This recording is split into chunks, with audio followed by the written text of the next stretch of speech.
इथे मी बारीक झिंग्यांची भाजी बनवलेली आहे. नॉनव्हेज प्रेमींसाठी एक अजून वेगळं असं ऑप्शन आहे. इथे बारीक झिंगे आणलेत, त्याला मी 2-3 पाण्याने स्वच्छ असं धुवून घेतलं. त्यानंतर गॅसवर कढई मांडली. कढईत हे झिंगे घालून घेतले बारीकवाले आणि छान भाजून घेतले.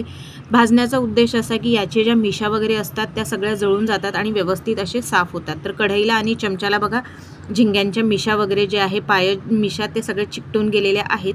आता आपल्याला झिंगे वेगळे असे धुवायची गरज नाही. गॅसवर दुसरी कढई ठेवली, त्यात 2 माप तेल घातलंय, 3 चॉप केलेले कांदे घातले, अद्रक लसण ठेचून घातलं. अद्रक लसण ठेचूनच घालायचं म्हणजे भाजीला चव खूप छान येते. त्यानंतर टोमॅटो घातलेले 2 चॉप करून. त्यानंतर सुक्या मसाल्यामध्ये हळद, धने पावडर, चवीनुसार तुम्ही जसं तिखट कमी जास्त खाता त्यानुसार तिखट घातलेलं आहे, चवीनुसार मीठ घातलंय आणि जे झिंगे भाजून घेतले होते ते घातलेले आहे आणि छान 5 मिनटं होऊ दिलं.